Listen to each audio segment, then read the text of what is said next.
Welcome to A Light on Chinese Literature. I'm Tony Reed. Previously on 2 Years in the Forbidden City, the Empress Dowager Cixi encountered the art of Western oil paintings. The subject brings great joy to her otherwise monotonous life. This episode will bring you part 2 of Chapter 13, The Empress's Portrait, where the Empress had a go at the modern technology of photography. Here's your narrator, Man Ling.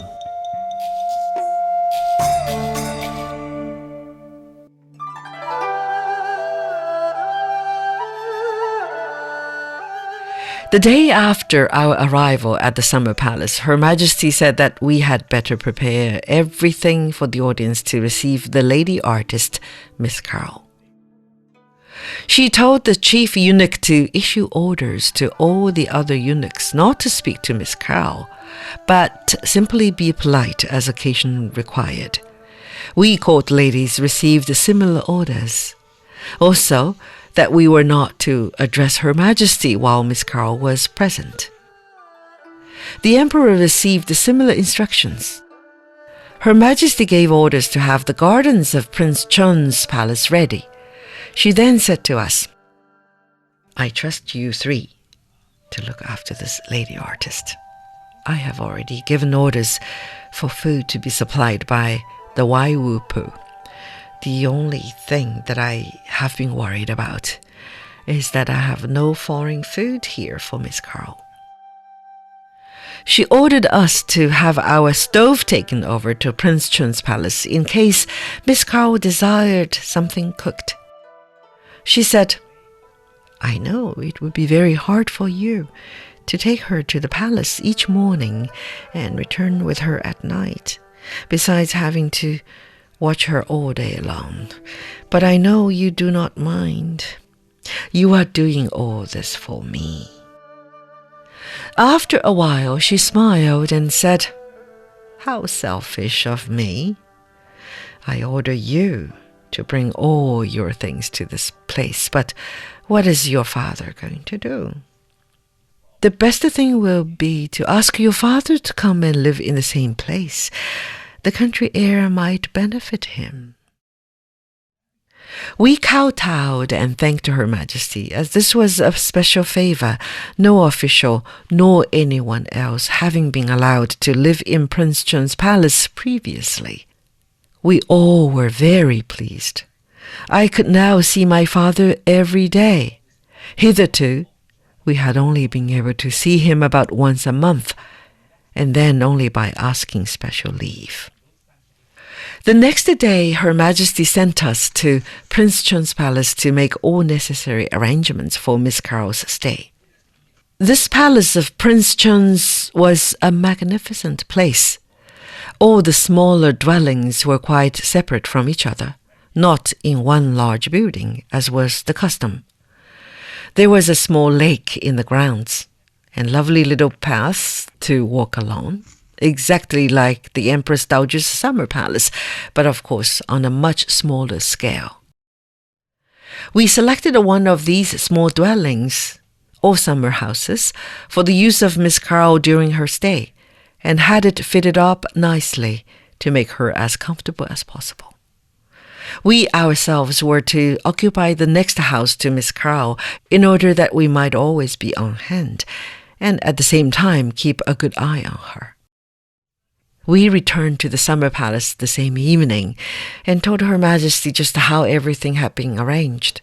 She said, "I want you all to be very careful, not to let this lady know that you are watching her."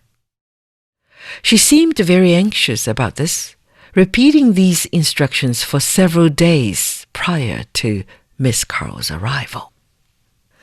I felt very much relieved when the day before the audience arrived, and everything was finally fixed to Her Majesty's satisfaction. She ordered us to retire early that evening, as she wanted to rest and look well the next morning. When morning came, we hurried over everything, even the usual morning audience, so that we could be ready when Miss Carol arrived. While I was standing behind the screen, as usual, a eunuch came and told me that Mrs. Conger, the artist, and another lady had arrived, and that they were now in the waiting room. By that time, the audience was about finished. The chief eunuch came in and told Her Majesty that the foreign ladies had arrived and were waiting in another room. Her Majesty said to us, "I think I will go to the courtyard and meet them there." Of course, at all private audiences, Her Majesty received the people in the throne room, but as Miss Carl was more of a guest, she did not think it necessary to go through the usual formal reception. While we were descending the steps, we saw the ladies entering the gate of the courtyard. I pointed out Miss Carl to Her Majesty and noticed that she eyed Miss Carl very keenly. When we arrived in the courtyard, Mrs. Conger came forward and greeted Her Majesty and then presented Miss Carl. Her Majesty's first impression of Miss Carl was a good one, as Miss Carl was smiling very pleasantly, and Her Majesty, who always liked to see a pleasant smile, exclaimed to me in an undertone, "She seemed to be a very pleasant person." To which I replied that I was very glad she thought so, as I was very anxious about the impression Miss Carl would make on Her Majesty. Her Majesty watched Miss Carl and myself as we greeted each other, and I could see that she was satisfied. She told me afterwards that she had noticed Miss Carl appeared very glad to see me again and said, "We will handle her pretty easily, I think." Her Majesty then went to her own private palace, and we all followed. On our arrival, Miss Carl told me that she had brought her own canvas. This was a piece about 6 feet by 4 feet. I had told Miss Carl a little previously that Her Majesty refused to sit for a very small portrait and that she would like a life-size one. When Her Majesty saw the canvas, she appeared to be very much disappointed, as in her opinion, even that was not large enough. We placed the tables ready for Miss Carl, and Her Majesty asked her to choose the position in which she wished to paint. I knew that Miss Carl would have great difficulty in choosing a good position on account of the windows being built so low, there being very little light except low down near the ground. However, Miss Carl finally placed the canvas near the door of the room. Her Majesty told Mrs. Conger and the rest to sit down for a while, as she wanted to change into another gown. I followed her into her bedroom. The first question Her Majesty asked was how old I thought Miss Carl was, as she herself could not guess her age, her hair being extremely light, in fact almost white. I could hardly refrain from laughing outright on hearing this, and told Her Majesty that Miss Carl's hair was naturally of a light color. Her Majesty said that she had often seen ladies with golden hair, but never one with white hair, excepting old ladies. She said, "I think that she is very nice, however, and hope she will paint a good portrait." Turning to one of the court ladies, she ordered her to fetch a yellow gown, although, as she put it, she did not like yellow, she thought it would be the best color for a portrait. She selected one from a number which the court lady brought, embroidered all over with purple wisteria. Her shoes and handkerchiefs matched.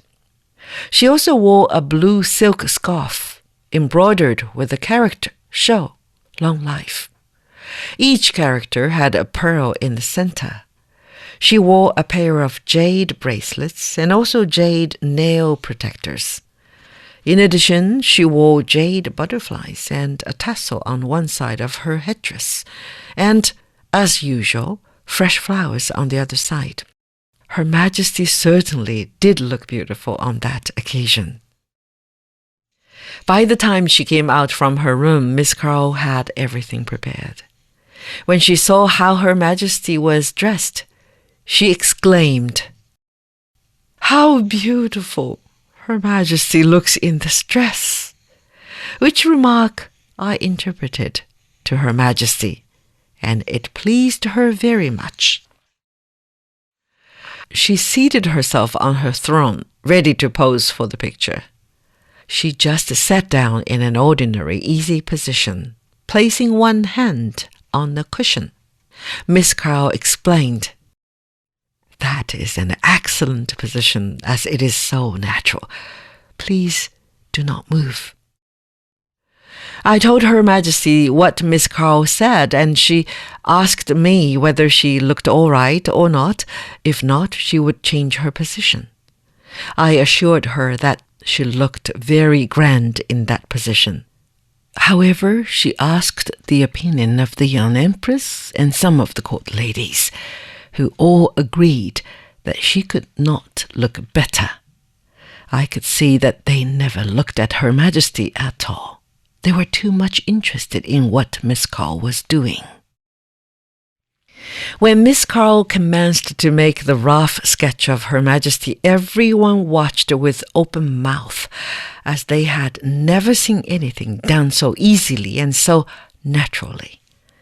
The young Empress whispered to me, "Although I don't know anything about portrait painting, still I can see that she is a good artist. She has never seen any of our clothes and headdresses, and she had copied them exactly. Just imagine one of our Chinese artists trying to paint a foreign lady. What a mess he would make of it." After the sketch was finished, Her Majesty was delighted and thought it was wonderful for Miss Carl to have made it so quickly and so accurately. I explained that this was a rough sketch and that when Miss Carl commenced painting, she would soon see the difference. Her Majesty told me to ask Miss Carl whether she was tired and would like to rest, also to tell her that she was very busy all the day and would only be able to give her a few minutes sitting each day. We then took Miss Carl to lunching, together with Mrs. Conger, and after lunching, we accompanied Her Majesty to the theatre. After Mrs. Conger had departed, I took Miss Carl to my room to rest. As soon as we arrived there, Her Majesty sent a eunuch to call me to her bedroom. Her Majesty said, "I don't want this lady to paint during my afternoon rest. She can rest at the same time. As soon as I am up, you can bring her here to paint. I'm glad that it looks like turning out better than I had anticipated." I therefore told Miss Carl Her Majesty's wishes in this respect, and that she could paint for a little while, if she chose to, after Her Majesty had had her rest. Miss Carl was so interested in Her Majesty, she told me she didn't want to rest at all, but that she would like to go on with the painting right away. Of course, I did not like to tell her anything the first day, as it might upset her, and did not say that this was a command from Her Majesty. After a lot of maneuvering, I got her to give up the idea of continuing straight off without offending her. I took her out on the veranda as the eunuch was preparing the table for Her Majesty's dinner in the room we were then occupying. The young Empress kept Miss Carl busy talking, I acting as interpreter. Soon one of the eunuchs came and informed us that Her Majesty had finished the dinner, and would we please come and take ours. On entering the room, I was very much surprised to see that chairs had been placed there, as this had never been done previously, everybody, with the exception of Her Majesty, taking their meals standing. The young Empress was also very much surprised and asked me whether I knew anything about it. I said that perhaps it was on account of Miss Carl being there. The young Empress told me to go over and ask Her Majesty, as she was afraid to sit down without receiving orders to do so. Her Majesty whispered to me, I don't want Miss Carr to think we are barbarians and treat the young empress and the court ladies in that manner. Of course, she does not understand our court etiquette and might form a wrong impression. So you can all sit down without coming over to thank me, but be natural, as though you were accustomed to sitting down to dinner every day. After Her Majesty had washed her hands, she came over to our table. Of course, we all stood up. Her Majesty told me to ask Miss Carl whether she liked the food, and was pleased when Miss Carl answered that she liked the food better than her own kind. That relieved Her Majesty. After dinner was over, I told Miss Carl to say goodbye to Her Majesty. We courtesied to her, also to the young empress, and said good night to the court ladies. We then took Miss Carl to the palace of Prince Chun. It took us about 10 minutes' ride in the carts. We showed Miss Carr her bedroom and were pleased to leave her and get to our own rooms for a good night's rest. The next morning, we took Miss Carl to the palace and arrived there during the morning audience. Of course, Miss Carl, being a foreigner, cannot enter the throne room, so we sat down on the back veranda of the audience hall and waited until it was over. This, of course, prevented my being in attendance each morning as usual, and was a great disappointment to me, as I was unable to keep in touch with what was taking place. Moreover, during the time I had been at court, my one object had been to endeavor to interest Her Majesty in Western customs and civilization. I believed that, to a great extent, Her Majesty was becoming interested in these things and would refer the subjects of our conversations to her ministers for their opinions. For instance, I had shown her photographs taken of a naval review at which I was present in France. Her Majesty seemed to be impressed and said that she would certainly like to be able to make a similar display in China. This matter she consulted with her ministers, but they gave the usual evasive answer, viz., "There's plenty time for that." From this you will see that Her Majesty was not able to introduce reforms entirely alone, even though she might desire to do so, but had to consult the ministers, who would always agree with Her Majesty, but would suggest that the matter be put off for a time. My experience while at the palace was that everybody seemed to be afraid to suggest anything new for fear they might get themselves into trouble. When Her Majesty came out from the audience hall, Miss Carl went up to her and kissed Her Majesty's hand, which caused her great surprise, although she did not show it at the time. Afterwards, however, when we were alone, she asked me why Miss Carl had done this, as it was not a Chinese custom. She naturally thought that it must be a foreign custom, and therefore said nothing about it. Her Majesty then proceeded on foot to her own palace to change her dress for the portrait.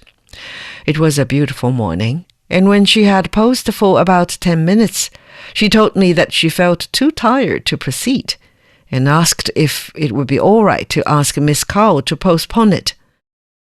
I explained that as Miss Carl was going to be at the palace for some time, the postponement of one day's sitting would not make much difference at that time, although I knew that Miss Carl would naturally be disappointed. Still, I had to humor Her Majesty as much as possible, otherwise she might have thrown up the whole thing. Miss Carl said that if Her Majesty wished to go to rest, she could be working painting the screen and the throne, and Her Majesty could pose again later on if she felt like it. This pleased Her Majesty, and she said that she would try to sit again after taking her afternoon's rest. Her Majesty ordered me to give Miss Carl her lunch in my own room at 12 o'clock each day, my mother, my sister, and myself keeping her company. Dinner at the palace was usually taken at about 6 o'clock, and it was arranged that Miss Kao should take dinner with the young empress and the court ladies at that hour, after Her Majesty had finished dining.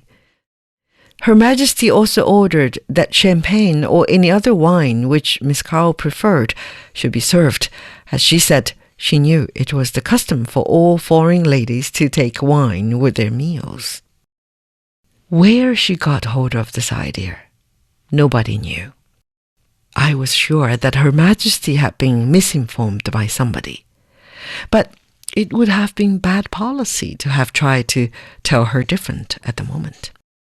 She disliked very much to be told that she was wrong in any of these things, and it could only be done by waiting and casually introducing the subject at some other time. After Miss Kao had gone to rest during the afternoon, Her Majesty sent for me and asked the usual question, viz., what had Miss Kao been saying, etc., etc. She seemed particularly anxious to know what Miss Kao thought of her. And when I told her that Miss Kao had said that she was very beautiful and quite young-looking, she said, "Oh, well, of course Miss Kao would say that to you."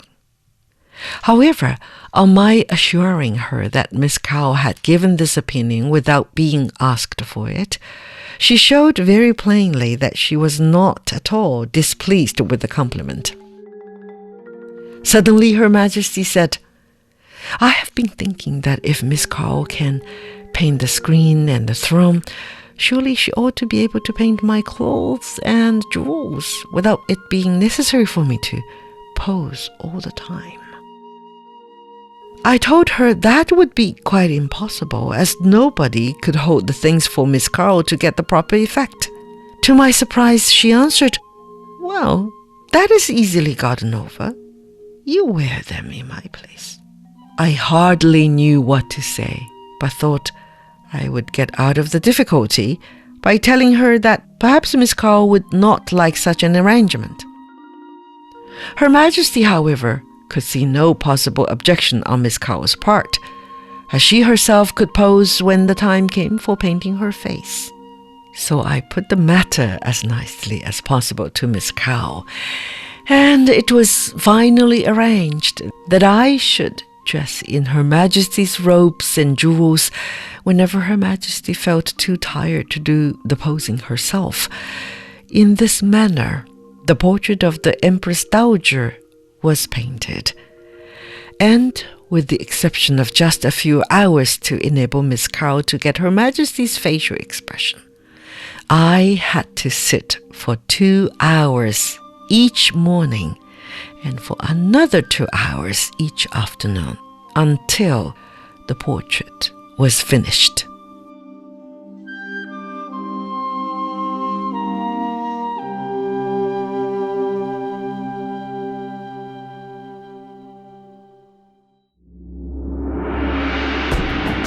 This has been a China Plus production. Thanks for listening. If you like the show, be sure to subscribe to the podcast for free. If you have any comments about the episodes, just send us an email, podcastcp@cri.com.cn. We're also on Facebook and Twitter @China Plus News. China Plus.